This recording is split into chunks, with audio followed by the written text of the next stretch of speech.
Ron in Florida listening online. Welcome to Open Line, Ron. How can I help you?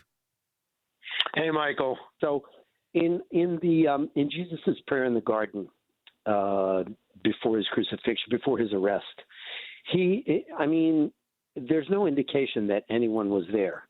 And there are other parts of the Bible. I can't remember specifically now, but in my reading, I've wondered this about several parts. So, if no one was there, and I have no doubts that the words recorded really were said and everything. I'm just interested to know, how could they have been recorded word for word if no one was actually there listening to them or witnessing what happened? First of all, I would caution you against thinking that we have a verbatim transcript of what was said. I don't Right. think we do.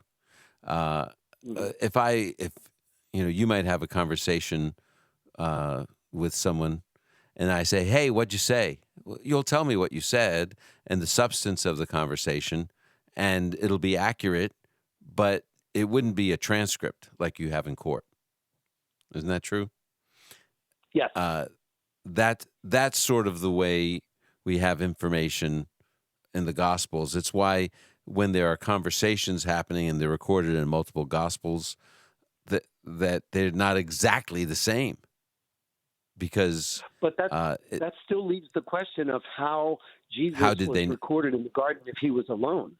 Sure, that's my first part of the answer. Is I want you to caution you against thinking it's verbatim. Secondly, now the second part of your question.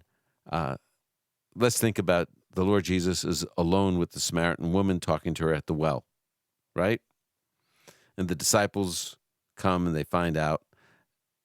But we have in the Gospel of John the entire conversation that the Lord had with her. I'm going to give you this radical idea.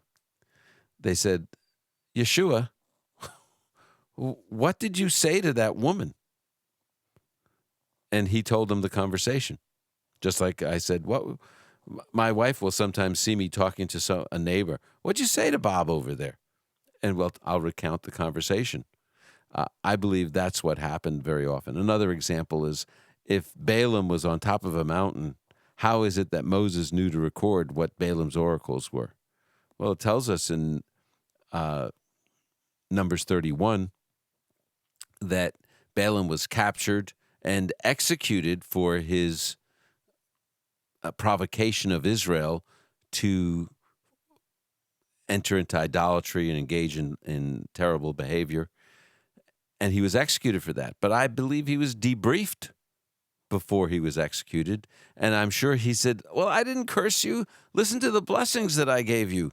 And he told Moses the story of the donkey and then the oracles. And Moses said, "Thank you very much," but he still executed him. But that's how I think things were known, by people relating what was said. I don't think there's any big mystery about it.